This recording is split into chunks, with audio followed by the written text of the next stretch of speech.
You're listening to TFM. Want to join in the conversation and share your thoughts on this episode? Join the Babel Conference, our listeners' discussion group on Facebook. Just type BABEL into the Facebook search field, and we'll look forward to seeing you there.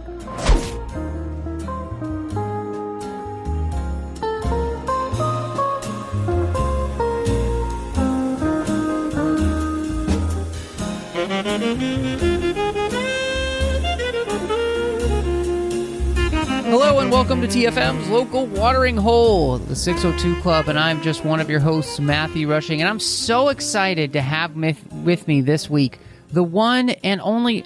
Wait. You look a little different today, like a little, I don't know, everlasting or ever-existent or, I don't know, maybe eternal or something? I don't know. Christy, you're looking radiant. Maybe it's my eyes rolling back in my head. Oh, that's what that is. Okay. Well, you know what's really exciting, though, Christy, is that we have one of your really good friends here. So I'm going to allow you just to introduce them because I think that would be cool. Yeah, actually, we have a celebrity among us tonight. You may know her from my other show, Savers and Spells, but we've got Amanda, now newly Pfeifer, with us today. Hello, everyone. Wow, yeah, Pfeifer. That whole name switch thing is really weird. You're like, who am I? Wait, what was that name? And you are... that's me. Yeah. See, as a guy, I don't have that problem. I don't have to change my name, so... Yeah, you could if Way you to wanted. rub it in. I know. I mean, I guess I could have, but, you know. Well, we're very excited to have you here, you know, and obviously we've heard tons about you, as Christy has mentioned, you know, Sabers and Spells, and so we're really glad that you're going to be joining us to talk about Marvel's The Eternals. Actually, it's not even The Eternals, it's just Marvel's Eternals. So they cut out the definite article, so these aren't definitely The Eternals, they're just Eternals. And so, but before we get going with the show, of course, remember you can find us wherever you get your podcasts. And if you're on Apple Podcasts, please do give us a star rating and review, help people find the show. And if you give us a review, we'll definitely read that review out on the show just to say thank you. You can also find us on Twitter at the 602 Club. We're also on Instagram at the 602 Club TFM. Of course, hey, you know, you can find us on Letterboxd too. The 602 Club's on Letterboxd, so if you want to keep track of everything that we're doing here on the show, we've even got some great lists going on for the different bonus shows we've got. You can find that there on Letterboxd under the 602 Club. You can find the entire network online at trek.fm, and of course, you can also find us on Facebook at facebook.com/trekfm, and maybe you'd like to enjoy talking to listeners from all over the world for the network. You can do that on our listeners-only discussion group called the Babel Conference there on Facebook. Just type that in and you'll be able to find it. And gotta say a huge thank you. We've got some great associate producers here through Patreon. Ken Tripp, Davis Grayson, Ryan Millette, and Daniel Noah. Do want to say thank you for supporting the network. It's really important because we can't make this network happen without you. So if you like what we do here, we encourage you to go to patreon.com/trekfm and see how you can be part of our team. In the end, every little bit helps, and if you want to make sure that all the shows that we're doing here keep happening and we can continue to bring you more shows, go to patreon.com/trekfm. So, I wanted to ask you guys this before we even get into anything else, because it's always interesting. You know, we see these trailers and, like, you know, you're either excited or you're not excited or whatever. So I'm just kind of wondering, kind of coming into Eternals, what your history with the Eternals are. Did you know anything about the Eternals, or was just one of those things where you like, I saw the trailer and it was like a Marvel movie, so I decided to go? Yeah, I knew nothing about the Eternals at all until I saw the previews for this movie. Amanda? I'm in the same boat. I went in totally blind, and I also going in tried to not take the Avengers franchise with me into it because I wanted it to be kind of a blank slate. That's what it read like when I saw the trailer. So yeah, it was a totally new thing for me.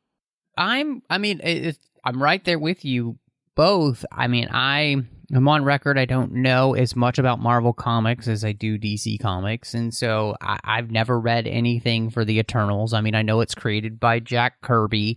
And so, which is very familiar in the sense that, you know, he also created the Fourth World for DC. So in many ways, the Eternals kind of has almost like that kind of feel. Like it's very, you know, space driven, it's out there, it's creation myth based, you know. It's like it's very big in the same way that a lot of what he did for like New Genesis and Apocalypse for DC also very much like that as well. So I kind of just, that's the only knowledge I came up with, just kind of expecting this to kind of feel something like that. Otherwise, I mean, all I had to go on was the trailers. And, you know, Christy, you and I had talked about this, I think, when we talked about, you know, Shang-Chi, but, like, I didn't really know anything about that character. And what I got from the trailer, I would say, for this, The Eternals, I mean, it didn't really, like, blow my hair back or, like, super excite me. So I kind of came in this just like, okay, movie, like, do your thing. Like, you know, either impress me or not. I like you in many ways, Amanda. I just feel like kind of come in as a blank slate so that you can write whatever you want to write all over my heart, and it's either going to stick or it's going to be like, So, you know, which is not necessarily a bad place to be with a movie. Yeah, I think it's definitely that feeling of we're starting from square one all over again. And we all knew that, you know, coming into phase 4 of the MCU movies. But it's still a totally strange place to be, I think, for all of us, because if you went along for the ride watching all the last phase Marvel films, those were characters like we had all kind of heard of in culture and popular culture for years and years and years ago. You know, like Spider-Man is a famous character, even if you had never seen the movies. So these characters, I mean, no one has ever heard of unless you have read those comics, which are pretty new. So it's just a weird place to be in, but kind of interesting to see where they go with it, because it's like uncharted territory. Yeah, I felt that way too. It was a lot of, at least the way I took it, was a lot of stage setting and a lot of like heavy information, super dense, like this is who these people are. So it was definitely different getting to know a whole new cast of characters. What did you think, Matt? Yeah, no, that's a really good way of putting it, Amanda. And the denseness. I mean, obviously, too, you know, and we'll talk about it a little bit later, but, you know, this movie is introducing a whole new cast of characters. And when we say cast, we literally mean like 10 people that they cut down from actually being 12 casts of characters. Like they were 12 when they first created the script. So imagine having 2 more people you were trying to introduce. I mean, you know, and that's really difficult to do. I mean, you know, John and I on Assembling Avengers have just been talking about phase 1, and we got to Avengers, and you had those characters that had all had their own movies. The only ones who hadn't had been Black Widow and Hawkeye.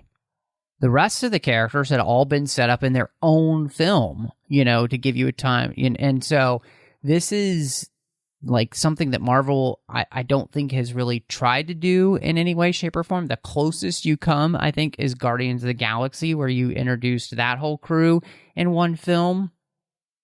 But, you know, I think that's one of the reasons that something that, you know, we did have here to talk about is this movie starts with an opening crawl, much like Star Wars does, and to kind of try and give you some background about what we're jumping into, especially if you've never read the comics. And so I wanted to ask both of you how that works for you, or if you would have maybe rather have seen them basically do the prologue like you got in Lord of the Rings with Fellowship of the Ring specifically. Like, because I don't know, I'm torn. So what did you guys think? I definitely think, and that's not to hate on the decision that the director made. I can see why she made the choice that she did.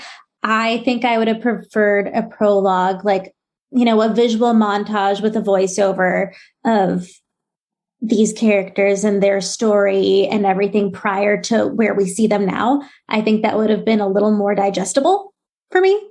Mm-hmm. But yeah, I'm on the same page as you, Amanda, because I feel like this is stuff that we have no familiarity with at all, and then you're having all of these names thrown at you and trying to read it fast enough as well as figure out, remind yourself who is who here.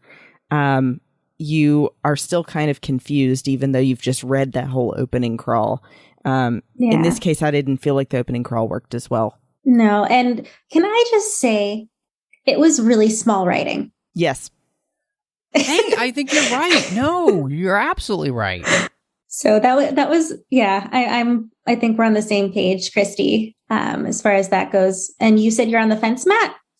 Well, because I think what you said, Amanda, was I really liked how you put it, where like you can understand why the director made the choice. And part of that is this is already a super long Marvel movie. This is the longest Marvel movie there's ever been. And so if you add even 3 or 4 more minutes to do an opening montage, I mean, you could probably do this in a good minute and a half, like you said, with a voiceover and, again, just a montage. That you could do that probably relatively quickly. And I think the benefit of doing it that way is that, like you said, Christy, you put a face to the name. So when you say Celestial, you have a face that goes with it. When you say, Deviants, you have a face that goes with it. When you say Eternals, you have immediate faces that go with them. I think, because I obviously was comparing this to Star Wars, that's the most famous movie with an opening crawl. And I think one of the things that makes Star Wars work as an opening crawl is that the language that they're using, regardless of the name like Darth Vader, otherwise you understand words like empire and rebellion. Like none of these things are unnatural for us to understand, whereas you're making things up like before the 6 singularities at the dawn of creation came the Celestials. Right. And you're like, what the heck is a singularity? Exactly. You're like, I don't even know what that means. Like 6 singularities? Okay, great. So, like, I do think that's a place where I feel like I personally believe they did make the wrong choice. The movie's already long. Spend a minute and a half to create the prologue that allows us to have visual representation. And Christy, we always say, show, don't tell. And this is a place where I think you really could have shown instead of told us, and it would have worked better. And, like, it wasn't like it was a cool crawl, like Star Wars with cool music or anything. It was just kind of like this, like, words scrolling up on the computer screen. Like, I don't know.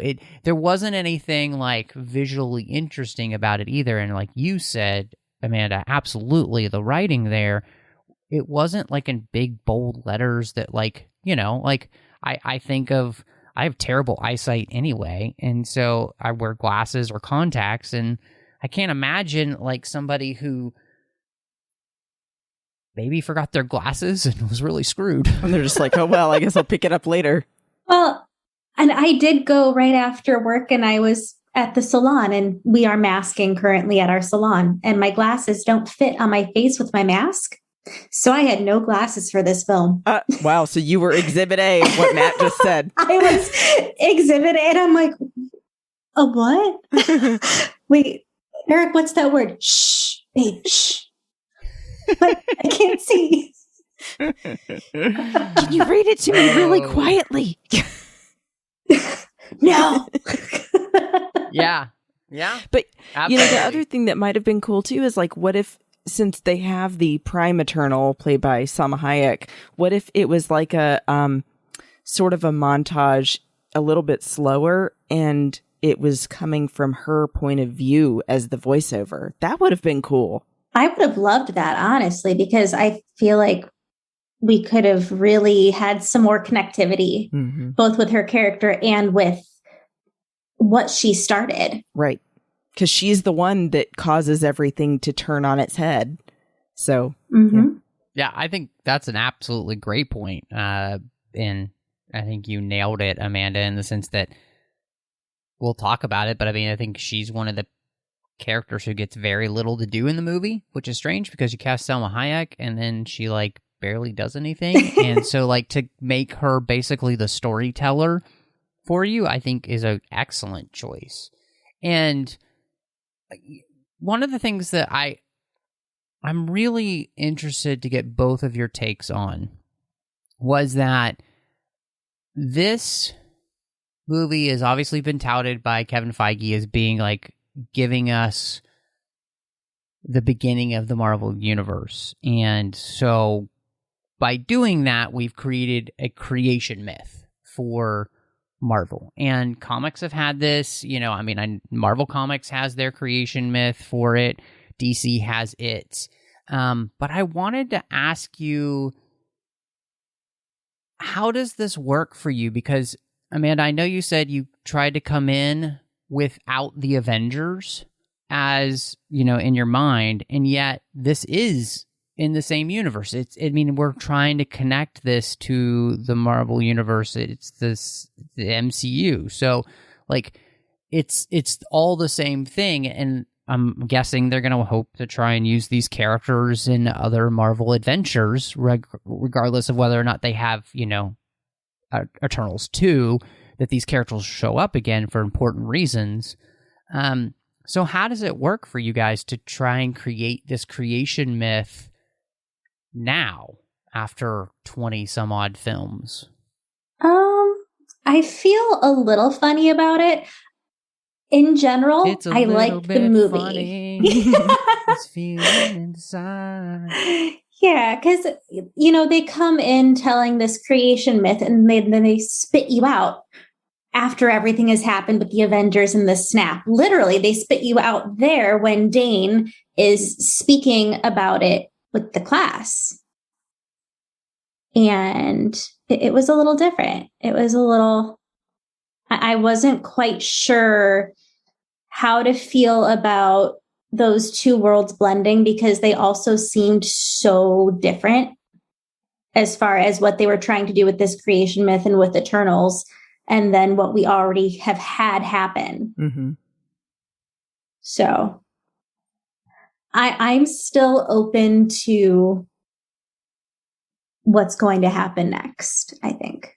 Yeah, I can see feeling that way. I think that the biggest reason that it felt strange to me was that everything with the Marvel movies to this point has been all about starting with the people. Even if it was based out in space with like Guardians of the Galaxy, it was told from their individual internal and external point of view and then expanded from there. And so I think that the problem that I have here with the creation myth in general is just that it starts big and then tries to work its way down to the individual level. And for me, that just didn't work as well as if they had started telling it from the point of view of the Eternals. Yeah, I think it felt a little grand and slightly impersonal. Right. And then they wanted you to care about these people immediately. Right. Mm. So we're already starting over, and then work. they start too big in scope, and you're going, what? They bewilder you and dazzle you, and then they give you people that you don't really care about yet, and they're like, but you got to care. Yeah. Here's That's like a little point. emotional cracker. Emotional cracker. Yeah, it's a really weird communion service. It's a little emotional cracker. Without really caring about the gods we're supposed to be worshiping. Anyway, so yeah, I think you both have made some really, really good points, and I think both of you have kind of nailed a lot of the sides where I came down as well, where I was really taken out of the film because. And Christy, you said, how the Marvel Universe has really been grounded in its human characters. Mm-hmm. Like, in the mythology of the MCU has been based off of starting here and in many ways having very human characters in general. Like Tony Stark, we start off the Marvel Universe with like a womanizing jerk, right? Mm-hmm. So I think we start with the kind of the most basest, flawless, like flawed characters we can have, and we move on from there. And, even as we move forward and, you meet somebody like Captain America who's, morally righteous, it's still this struggle throughout the MCU because we're trying to find our way in a world that's completely amoral by the time Cap is in our world, And so I found it really interesting because just to compare, because there's no other place to go, the DC universe is gods among men from the start. Superman is God among men, especially with the way you started it, Man of Steel. Wonder Woman is the same way, all of these characters are more godlike in their abilities anyway. Whereas the MCU has always started with flawed humanity. Even with Thor, he is a character to which, instead of going with his backstory that he's literally the god, he instead comes from a race of beings that to humans seems godlike, but they're not gods. They're just aliens who happen to be advanced technologically, and to humans at that point, it looked like magic.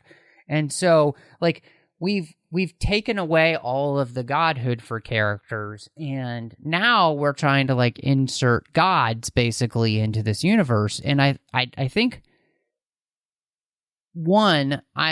I don't know if the Marvel universe we've created on screen actually has the bandwidth to support gods, especially when they're as terrible of gods as they are in this universe. These are crummy gods. And Arsham is and the thing is that they're not really even gods. They're just these characters who have more power than other characters. And so I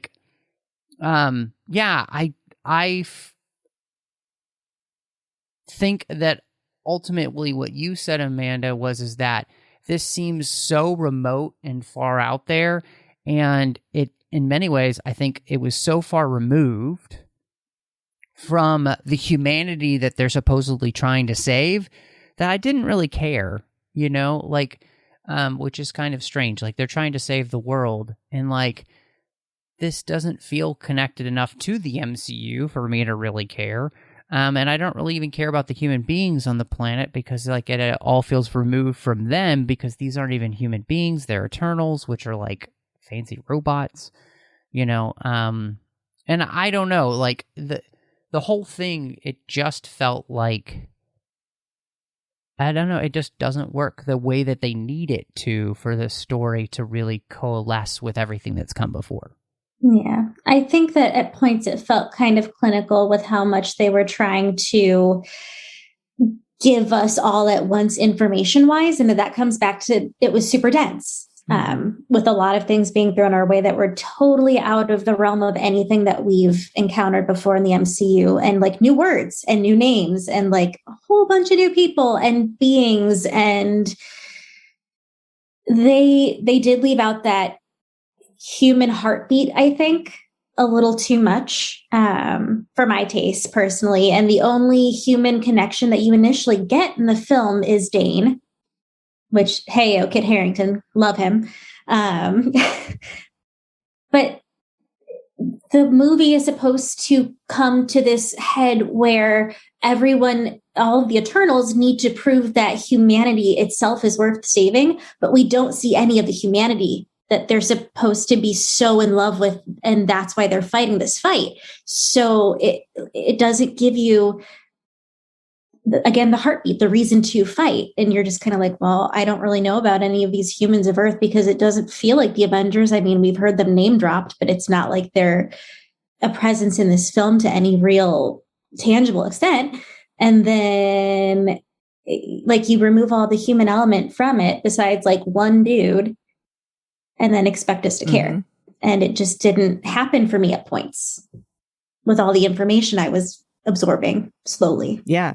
No, I think the one scene for me, there were two scenes, but one character that was its saving grace in that aspect was with Phastos and with his family, their son, with his scene where he confides in Ajak about Hiroshima. Those two moments to me were the most emotionally moving moments of the entire movie. And the rest of the time, I felt exactly like you're saying, Amanda, where it felt like, what is it about humanity that you love so much? Because it feels like there's just not much here. Yeah. And he wasn't even the centerpiece of it. They were trying to make Cersei the centerpiece of this whole thing, but they didn't really give much of her interpersonal relationships besides her Icarus drama. Yeah. Which, honestly, who cares? He was a sucky boyfriend. And then she just goes right back to him. Yeah. Well, and I so on top of that, Christy, I'll mention, I think to me, the only place that I really saw humanity, and especially when it came in with the actual Eternals characters, was the characters who I thought had the most humanity were Gilgamesh and Thena, because they were the heartbeat of this story of like two people who truly were living out what it meant to be the best of humanity, which is to love each other beyond all reason when it is the most difficult to actually love somebody. And when you might not even like be getting something back. Like, personally, I read it that Gilgamesh and Thena have never actually consummated their relationship, that he's just spent his entire existence taking care of her. And he's loved her forever, but that he would never take advantage of her. And so in that, you to me, that's the reading I mean, it could be different for other people, but to me, there was such heart there. And yet, again, that wasn't the focal point of the film. And, you know, I think we can talk about it then, you know, having 10 characters to try and introduce as a team in this is so difficult. And you don't get a chance to, even in the running time, to spend enough time with any one of them to really, I think, feel anything. And then again, the ones that I felt the most for, it's like, well, then, you know, he's gone and then she's the only one left. And it's like, that emotional resonance is done for me at that point, you know? And no, I don't really care about Cersei and, like you said, her Icarus drama. And it's like, it felt like a really bad 90210 episode or something, you know? And yeah, I mean, well, it's just too much. And I had a question for both of you also. Did you catch that we had Richard Madden, who played Robb Stark, Kit Harington, who played Jon Snow, also a Stark though, and a character named Cersei. And yes, my wife said that too.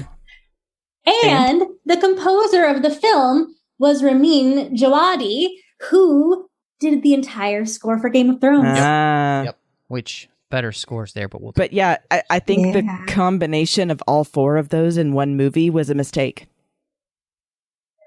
Yeah, it took me out a little bit because I'm like, oh, it's Robb Stark. Oh, it's Jon Snow. Oh, why is Robb Stark making out with Cersei? Yeah, that was exactly. Didn't he want to kill her? That's creepy. So anyway, that didn't help things for me either.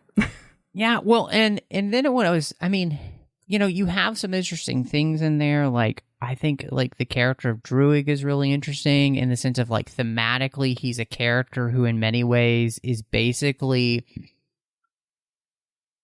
a bad version, another bad god, where he's like trying to force people into doing what he thinks they should do instead of giving them free will and a choice, which we'll talk about that later. But it's just like, there's all these things happening and it's like, there's a lot of stuff going on, but none of it can really stick because you don't get enough time to really like make it the center. And it's like any one of these, well, not any one of these characters, but there are some of these characters to which you could create an entire movie around. And otherwise, the others are just kind of like window dressing, or they're there for different, you know, interesting reasons every 45 minutes. But there are some really interesting stories here that could really help you move forward. And then you just, you're just lost for time. Yep. And I think another one of those characters that just kind of got dusted was Sprite, which I was bummed about. Like watching the trailer and everything, and even when some of the merch started coming out, I was like, "That's kind of a cool looking character. I'm intrigued." And then it was like she hardly really did anything except snivel and make a mess at the end. Yeah, and did you also both feel the same way I did as when they have Kingo bring up that Sprite is in love with Icarus? It just felt unearned is the best word I've got. Yeah. Like if they have to tell you that's what she's feeling and that's why she's being a brat, they're not doing their job. Thank you.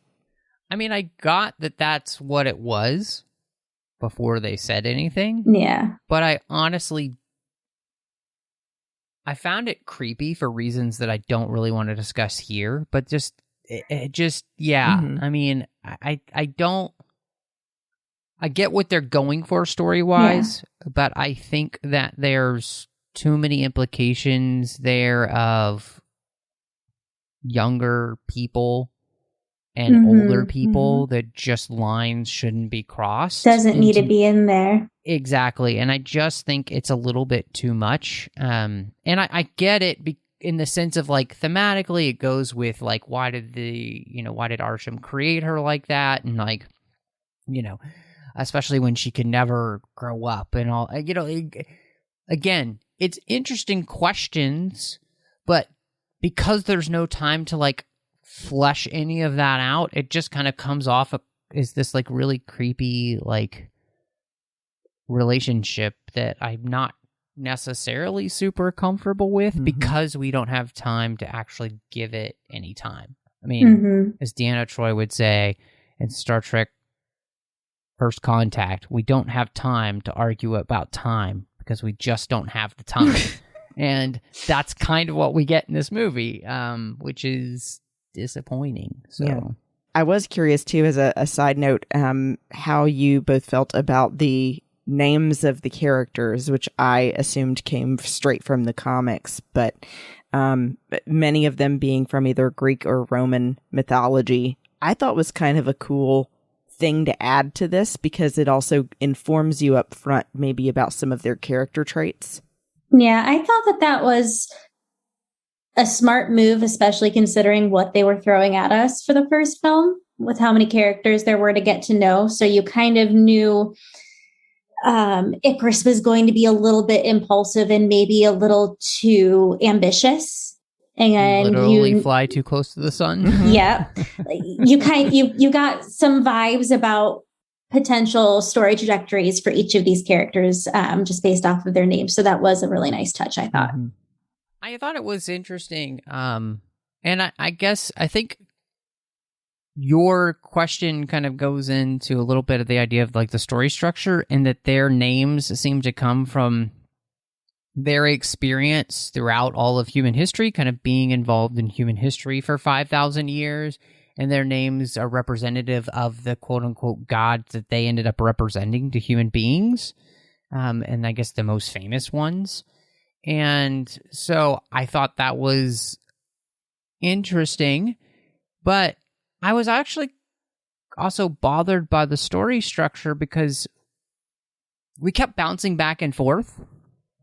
And these characters are meant to be there to make sure that the deviants aren't attacking humanity. And they're not meant to interfere, but all they do is interfere. Like, they're literally living in Babylon with these people, like, showing them their powers, like, if it's nothing. And, like, I was really bothered by this because you get to that whole point, which was in the trailers, in which Cersei tells, Dane, which is, we aren't meant to interfere in human, conflict except for when deviants are involved. And I'm like, I've seen these people interfere a lot. And it's like, if Thanos came on the scene, I can't imagine that at least 2 or 3 of them wouldn't have intervened. Like, the credulity is gone when I've seen them interact this way throughout the entire 5,000 years, so that when they make that excuse, it's like, this is the worst excuse in a movie I've ever heard for superpowered characters not intervening. Like, it's not a good enough reason. No, and especially not when they claim, well, most of them claim to so deeply love the human race that they are willing to sacrifice their own beliefs to save these people against their own God or celestial's will, and inhibiting the birth of a new celestial, which I'm assuming has to be like the biggest no-no in the book, if there is a book. And they're not going to help them when some guy with a gauntlet comes and snaps away half of humanity? Yeah. What? Hypocritical, to say the least. What? Yeah, no, and I felt that way too, even when they, have Druig and, oh gosh, who is it? The Makari is the speedy one. Say to each other, like, I won't tell if you don't tell. Of breaking the rules of interfering in things. And then, Fastos is constantly giving them new technology and then being like, oh, crap, see what they did with that. So yeah, no, 1,000%. They gave us a paper thin excuse in the first place and then kept breaking their own rule. Repeatedly to the same results. Like, I love Fastos' character, but you're really going to keep doing the same thing over and over when you can see plainly when humans are given things that are a little bit too big for them and a little too much freedom, they will make the wrong decision every time. And then he's like, but maybe this time is different. Oh, he's so hopeful and it's so sweet. I mean, isn't that called crazy when you just keep doing the same thing over and over again? Expecting different Yeah, results? I actually think that's a definition in a textbook somewhere. Insanity. Textbook insanity. No, I 100% agree with you both. And I think, I guess, when it came down to the story structure, when I'm thinking about the structure of the MCU in general, I feel like this is one of the places where, because of the way they created this movie and the story that they've created, this is one of the places where I feel like Endgame should have been it. And this should have been like the beginning of the new Marvel universe, so that we don't have all that baggage. And you can just create something new, right? And instead, though, I have 20 some odd films worth of baggage, and we're trying to cram this into a backpack that's already chock full, and there's no room. And it just it doesn't work. And I think that's one of the reasons why so many Marvel fans really haven't responded to this movie in the way, Marvel hoped they would, and why critics haven't either. Just because it doesn't really seem to fit in the mold that has been created. And I don't mean that in the sense that, Chloe Zhao trying, different thematic elements or shot compositions or any of that kind of stuff. What I'm just saying is, like, specifically just story, it doesn't fit. Like, I, obviously love when Marvel really tries something different, in the sense that, like, my favorite MCU movie still is The Winter Soldier, and that movie is probably the most different of all of them, in the sense of, like, it's very serious, it's very down to earth, it's very raw, and it feels like a 70s spy thriller. It doesn't really have a ton of the Marvel tropes in it. It's more its own thing. I love that. I love when they took those risks. Here, it's not about them, like, taking risks. It's just about the fact that the story itself just feels like, like you're square peg in a round hole. Yeah, there you go. Well, and I think that part of that problem is they're not trying to make the Eternals fit. They're trying to fit the entire MCU between the beginning and the end of the Eternals. Because this is supposed to predate and then bookend it. And it's a really messy sandwich. You've got all the good one-liners tonight. No, oh my gosh. You say that, Amanda, but I think, they also tried the same thing with Black Widow. Yeah. Where Black Widow, they're trying to create this like weird sandwich where this movie is supposed to have taken place at a previous time. And yet, in that movie, the character's already dead. You've already seen her arc play out. This doesn't really add that much to the character that much. And so it's just like the whole point of that movie was to introduce us to the replacement and it's not. And so this is the same type of thing. It's like they're trying to add something.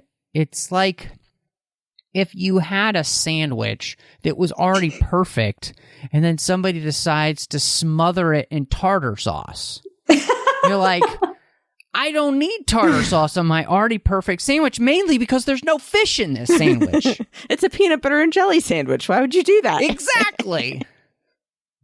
Yeah. I'll add to that as well. I think that Marvel also got us used to usually starting off with, like you were saying, Matt, a solo character movie, and then later bringing them all together so that you had time to get to know each individual storyline before they gave you the ensemble movie.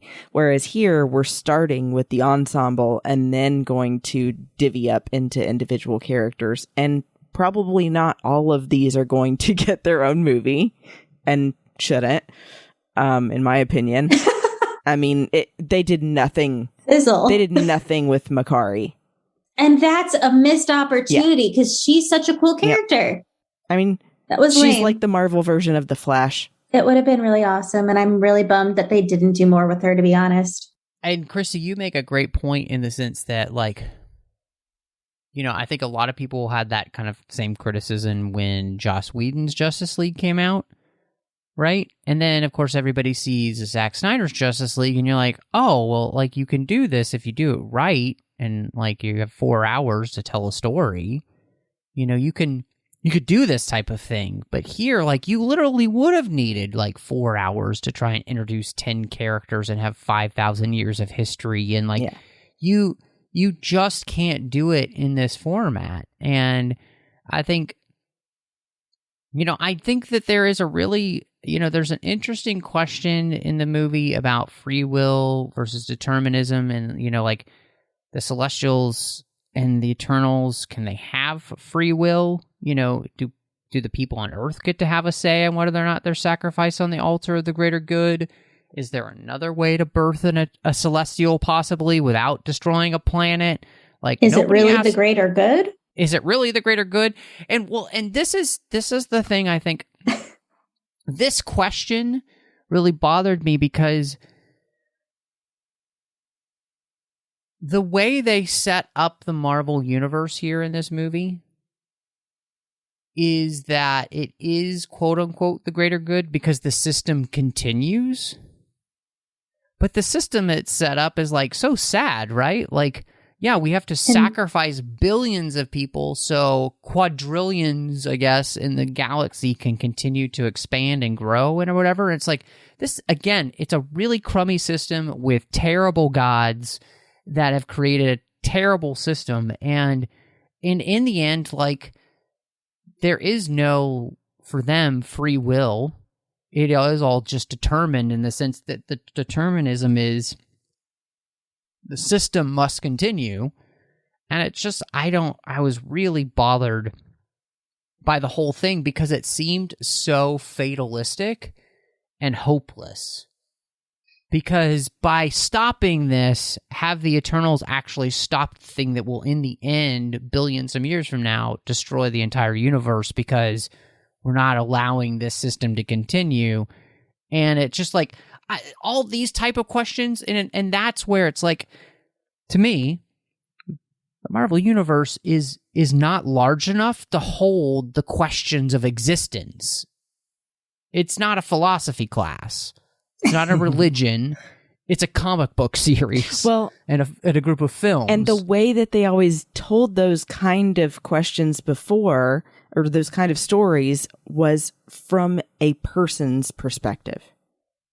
Yes. So, you can... Like Captain America. Exactly. Or you can Iron talk Man, about yeah. existential things when it's coming from Captain America.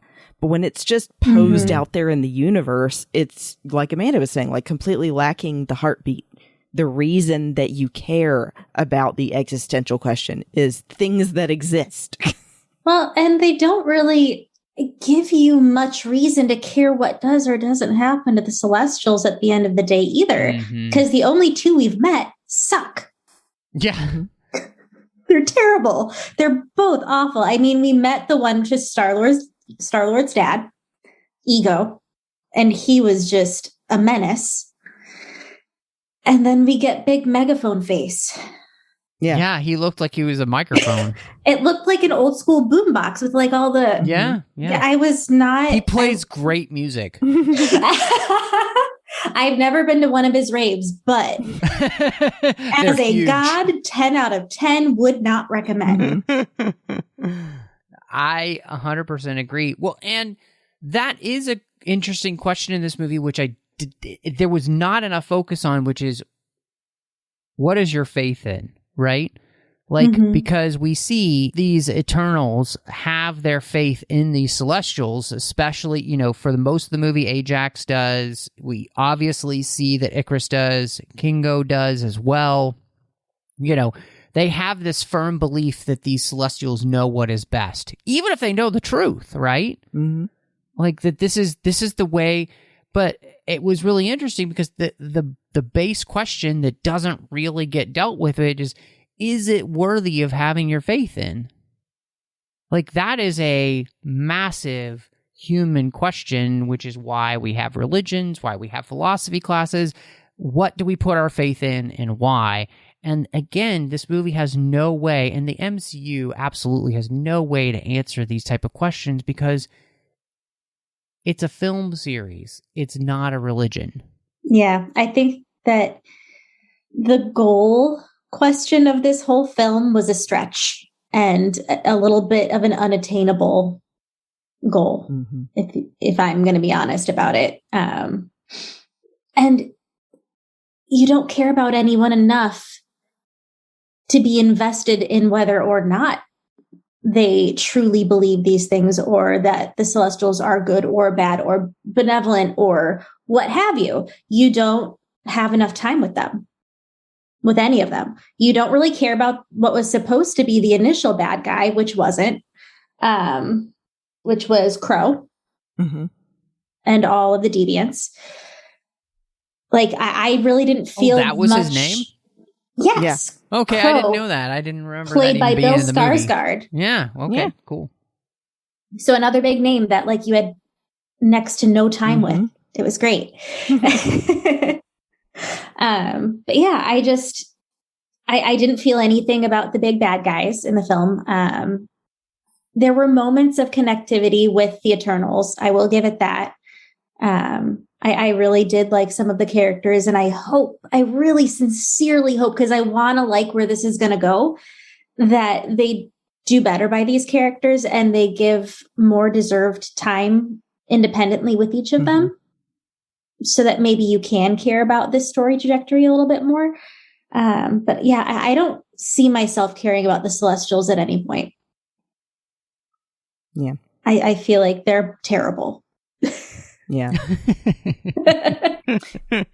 Well, and I don't know, obviously I guess none of us know because we haven't read the Eternals comics, but I don't know if the comics address the questions of this magnitude as well, but at least where they're trying to do it in the movie, you're right. I mean, it just doesn't have enough behind it to make you want to care about it. And then also, like you said, Matt, like it's too much to try and cram into a movie. And when you detach it completely from any reason to care, then you've done yourself in another time. I mean, you just don't have any human element to it that makes you care more and have that emotion, have that connection. Yeah, and there's an interesting thing that... So, like, in the DC films that they had done, they specifically asked questions like, okay, so what would the world be like if Superman actually existed in our world, right? So we start with us in that way. You know, the Marvel Universe starts with Iron Man, and it's like, so what would our universe be like if these type of characters existed? But again, it starts off at a very, very human level from a very human place. Like, they're just human beings who happen to have discovered really cool technology. And even as we traverse the universe and get to other places, it's like, okay, well, it feels like Star Trek and Aliens and those kind of things like that we've seen before. And then again, when you get to this metaphysical level, we're not because we've started with us in a world that feels familiar, we're not ready or willing, I think most people aren't willing to get to a metaphysical level with the MCU. And so, I mean, you know, Christy, we talked about Loki, and even there, we're talking on a metaphysical level, but about different realities, not like religious type of iconography and ideas, you know. And that's the thing that I think, again, just doesn't work here. And I guess, so we could probably continue on that discussion because there's so much about this movie in there, and we really could probably go on for another 20 minutes just talking about that idea. Yeah. But I wanted to talk to you a little bit about, because obviously it's a Marvel movie, and we've got Chloe Zhao here, who's an Academy Award-winning director. And so for you both, how did the action and the effects work in this film? Because obviously that's a huge part of any superhero movie. I know it wasn't as action-packed as people walk into a Marvel movie expecting it to be. Like, it wasn't as much flash and bang, but I really enjoyed it. I thought visually this was a beautiful film. Mm-hmm. Like, I thought there were some really great shots. It was a lot more gentle action than we're used to. I did feel like that gut-wrenching moment when Icarus betrayed Ajax and chucked her. And that was a very visceral moment, I thought. So I thought they did a good job with that. Yeah. But you, Christy? Yeah, I would say there's some moments that I really thought were done well, like that one. I definitely also felt the weight of the scene where Crow, I think you said was his name, attacks Gilgamesh. And we see, you know, him dying and everything. That scene was really good. And then, like I was saying too, with Fastos, I thought that his action scenes and emotion were really good. But I think I was expecting more, just because we're used to things like Avengers, and then seeing another team up Marvel movie, you're thinking there's going to be something more for them to do. It's a lot of talking. Yeah. But I do think, you know, like you said, that it was beautifully shot. I thought the effects were really good. Like, I liked the look of the deviants, even though they didn't get a really fleshed out story. They didn't really feel like that much of a threat. They were pretty looking. It was a cool character design. And I liked the powers that each of the Eternals had and how they illustrated them. The only one that I felt looked kind of lame was Kingo's power, because he's got like finger guns. He's literally got finger guns. It just looks silly. Pew, pew, pew, pew, pew. I think that was meant to look silly, though, because he, as a character, is kind of the silly guy. He's a little bit of the fool in a lot of it. But, like, so, I don't know. I kind of feel like also casting Kumail, who's known as a silly actor, in that role just didn't help it. And I love him as an actor. I just think that it's like you're making him a one-note actor, and he can probably do a lot more. I mean, he can. You know? He's been in movies that I've seen him in where he legitimately is got a lot of range. And so, yeah. I think this movie is a tale of two different sides of things. Two different coins, honestly. One is the one where Chloe Zhao does what she does really well, which is shot composition and look and feel. And the other is where you try to jam in Marvel action into that. And the two don't really mix because you can tell the scenes that are composited and created through CGI, and you can also tell the ones where it's just her and the camera creating a moment, like on the beach at the end. Mm. And those are the things that work really well in this movie, and the rest of it just looks like kind of generic, everyday, run-of-the-mill CGI work that you'd see in any movie. And, you know, I mean, I've seen all of these type of superhero powers before. Zack Snyder's Justice League, you know, or in other movies, you know, that have flying characters and have super fast characters. Also have a Cyclops. Yeah, I've also seen that in like a Marvel movie, you know, like you think of the X-Men movies where you have Quicksilver, you know, like you've seen these type of things before, so there's nothing new or revolutionary or any. It's just it's disappointing because I don't know if Chloe was really the right person to choose to do this. I think what you need is a director who is more in the line of, like, obviously the Russo brothers have done a great job, you know, creating incredible set pieces and everything, but at the same time creating their own feel, like with, you know, Winter Soldier, or you had like Jon Favreau at the beginning with Iron Man, really creating a very down-to-earth, realistic feel.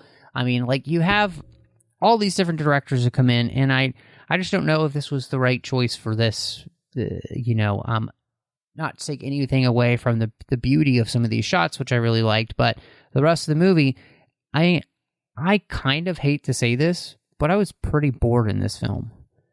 And part of it was all the things we've talked about, where, like, story-wise it's not working, character-wise it's not working, and then there's just not anything that's, like, super visually interesting in the film happening, in the sense of, like, I'm not being blown away because I feel like anything that they've done I've already kind of seen before in another film. So it's like, when all of that's not working, you failed, Your Highness. You know, and you are not a Marvel movie like my father was before me. You know, like, this is just, I don't know, it's disappointing. So, which leads me, and I love that you brought this up, Amanda, which is that we have the same composer here who had worked on Game of Thrones. Absolutely phenomenal work in Game of Thrones. Like I love his soundtracks for Game of Thrones. They're just fantastic. So, what did you think of the score then for Eternals? I couldn't recall one song that I really remember the sound of. Yep. Same for me. Which was so devastating because, like, I love his work in Game of Thrones. I went and saw them in concert when they came through Chicago. And yeah, I don't know if he was just uninspired or if it's reflective of the script that he was given to read and, you know, what he was working off of. But I mean, it wasn't bad, but I don't remember anything. Right. Like, there's no one theme you could pick out for a certain character that blew you away or that stuck with you as an emotional heartstring pulling song or anything like that. It's meh. Nope. I don't even remember there being music, to be honest. Yeah. Same for me. Matt?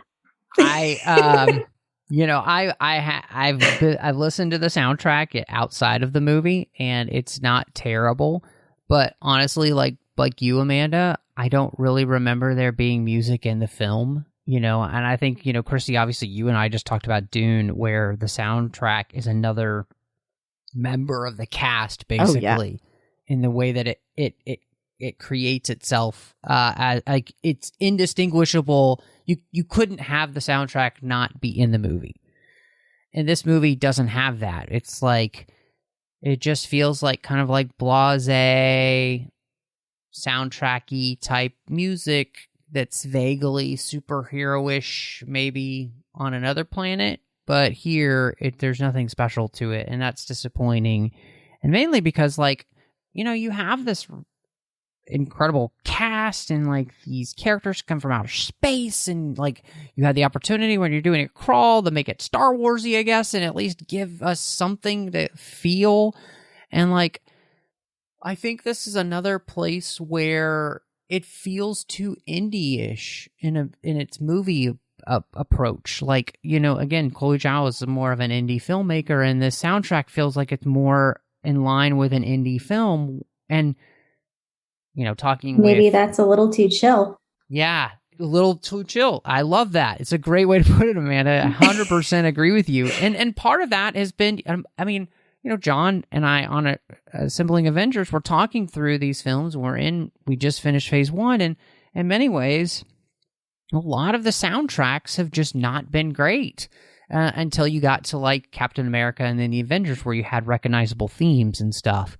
And you know, it's been something that has actually just continued throughout much of the Marvel universe as they move forward. So this is disappointing, I think, again.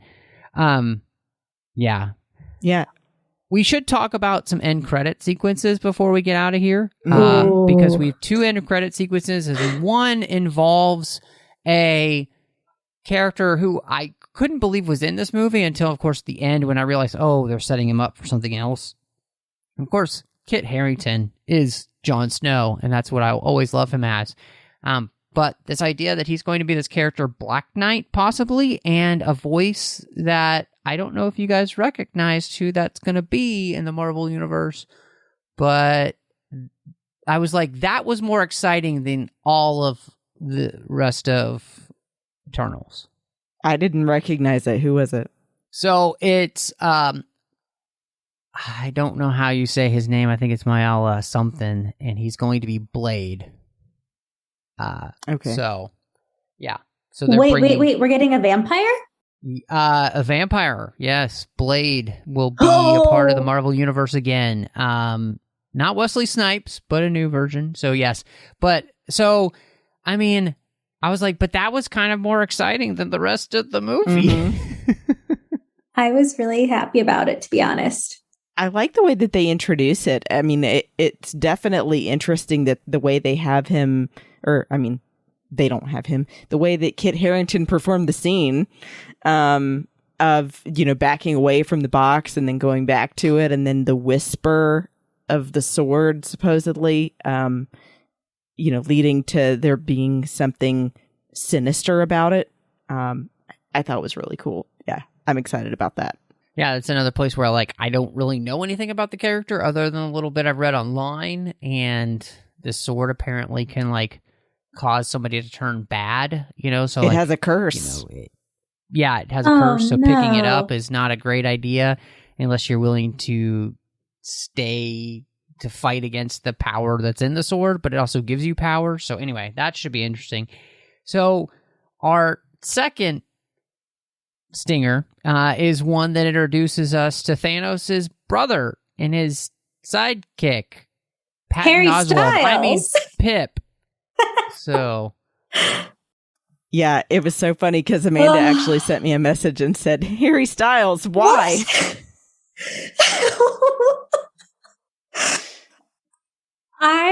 I'm still not fully recovered from that moment, to be honest. Why? Well, you know, why is he in a Marvel movie? Because he did Dunkirk, so now he's an amazing actor. He's a British pop singer. Yeah, you are correct. But, you know, I forgot that he was in Dunkirk, and I didn't know that he was a pop singer because I don't really pay attention to that kind of thing because, you know, I'm in my 40s and you don't listen to boy bands. No, and he's most famous for, like, breaking up with Taylor Swift at one point. Which, what an idiot. Yeah. But I know. Seriously, though, yeah, I am with you. Amanda, also, that I don't understand this because purely, we all know he was cast in this role because he's famous. They just wanted to capitalize on the fact that he's really hot right now in general in pop culture. And it just feels, you feel that and you're going, no, like you need someone who's really going to embody a character and become someone that's going to be a recurring possible role, not someone who this is literally like his second acting job ever. Yeah. Dunkirk was the first. And he didn't even do much in Dunkirk. I don't even remember him being in Dunkirk. I didn't know he was in that until you just said it. He was the bad guy. I don't remember him. Yeah, that's like in the early 2000s being like, let's put Joey Fatone in a film. Exactly. Oh, no. Didn't they put Lance Bass in a film? Maybe. It's going to be like from Justin to exactly. Kelly. Or Britney Spears in Crossroads. Yes. That's what Michael said, actually. I just threw up in my mouth a little bit. But I will say, the one thing that I thought was really funny about that, or I guess funny, ironic, was I was telling Matt earlier, of course they cast the boy band heartthrob as the god of erotic love, Eros. Come on. That's funny. Yeah. He's like, I don't get the whole fangirling over him fascination thing, personally. But that's just because you married your own dreamboat. So, I sure did. But man, even I can like work up a little bit of saliva over Kit Harington. This guy, I'm just like, what? I don't understand what's happening here. Absolutely. I get it. I mean, Kit Harington. Whew. Oh. Yeah. Can somebody get me a tissue? It's getting warm in here. Anyway. Wow. No, I agree with you both. I couldn't have said it better. And Pip was really weird. Yeah. One, the effects on him were terrible. Like, absolutely terrible. I mean, it looked like it was something from a video game movie that they pulled out like 5 seconds ago that they worked on for like 2 seconds. It looked awful. Yeah. Oh, Instagram stories? It looks like those little stickers that you can put on top of your story that move. Yeah, there you go. Oh, yeah. Thank you. Copy and paste. I will throw in here, too, if you really want to crack up, read the whole backstory that is Eros / Star Fox, Pip the Troll, and Star Fox's girlfriend, Heater Delight. Wait, are you serious? I am. That is her name. Heater Delight. Heater Delight. Heater Delight. I'm like, who wrote this? What's wrong with you? Now I just feel like I want some Turkish delight. But anyway, before we go completely insane, I am wondering if you guys out of 5 had to rate the Eternals, what would you rate it? Like 2.5, 3. I went to the movies to be entertained. I watched it. I was entertained. Was it my favorite Marvel film I've ever seen? No. Is it top 5 Marvel films? Definitely not. But I mean, I'm open to what comes next from it. So that's not a total fail, right? I feel like you're like, was it a movie? Yes. Yeah. Did I go and have a really lovely date night? It was great. Was the date night better than the movie? Yes. Yeah, for sure. Yeah, I think we're probably all on the same page, but, I don't want to speak for everyone. Yeah, I felt like it had its moments, but there were so many things that you're just like, if this had just been done differently, and then you put them all together, and it's a big messy sandwich. Yeah. So, I give it a 2 out of 5. Pip the Trolls.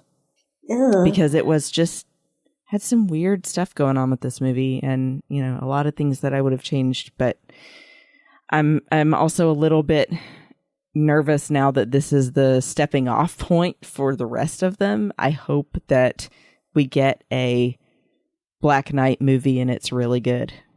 Yeah, maybe they're going to stick the landing. Yeah. There you go. Yeah. I mean, not this landing, another landing. No, another landing. Yeah. There's a movie that has been at the bottom of the Marvel list for me ever since it came out. And John and I are going to be talking about that movie in a couple of weeks on Assembling Avengers, so I don't want to give that away. But if you listen to that show, you kind of know what I'm talking about. But it's literally been at the bottom of my Marvel lists for a long time. This movie, I haven't rewatched that movie yet for Assembling Avengers. I might do that tonight. And this movie could possibly overtake that as the worst Marvel movie of them all. Because I would say that this movie is a 1.5 to 2 star film. Ouch. It's not a good movie. Mm-hmm. And part of that is, I think, as we talk through every single thing about this movie, it was failing on all of those levels. And if a movie fails on all those levels, it's just failed. And whereas some of it was a little bit pretty, that doesn't make for a movie that's good or worth watching. Or, most Marvel movies are at least mildly entertaining, even if they're not great. And there was nothing really entertaining about this film. So I'll give it a 2. But there's a good chance that if I ever rewatch this movie, it'll be a 1.5. So I was very... I have not come out of a film like this just like deflated and like, oh, what was that in so long? And this was that film. So yeah, hopefully, what we have coming up next from Marvel will be better. We have Spider-Man No Way Home coming up there in December.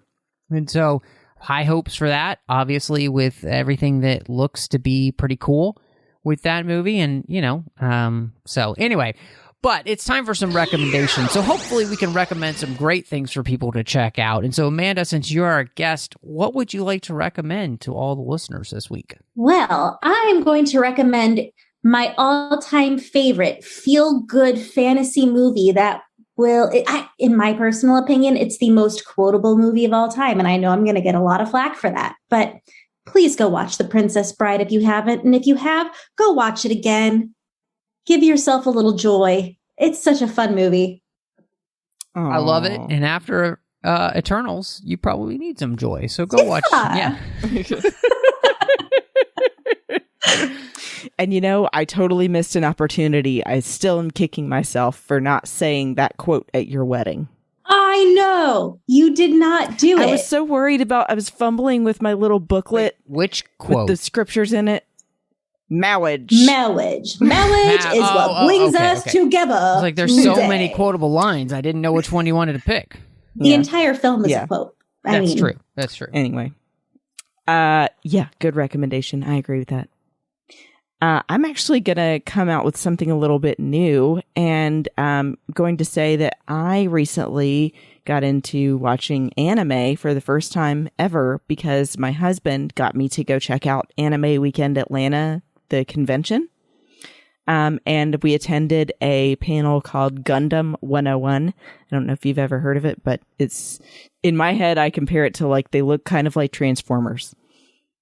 They're mecha suit things. But anyway, so I learned more about it and got started watching a show called Mobile Suit Gundam Wing, which is a good jumping off point, I was told, and really have enjoyed it. So it's actually from the year of 1995, but I think it's now all on Hulu, and it's got good music, and it's an interesting story, and it's not all sad all the time like some of the other anime that I just couldn't get into.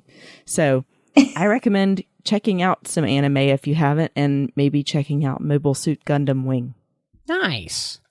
That's super exciting. So, well, I am going to recommend to all the listeners, I am wrapping up the James Bond archives, and it's by a friend of mine, Paul Duncan. We know each other because I interviewed him about his Star Wars archives books.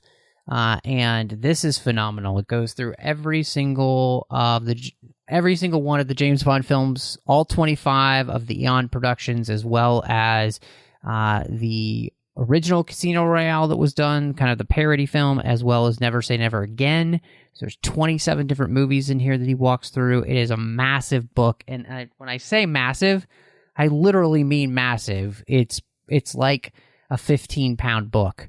You could do curls with it, but it's so good. I'm loving reading it, and he's actually going to be on the show next week. I'm interviewing him about the book for the 602 Club, so I hope that people will check it out. It's an expensive book, but it's totally worth it. I mean, and I do mean expensive. Like, it's not a cheap book, but it's worth having, especially if you are a James Bond fan. This is the book that you want to have.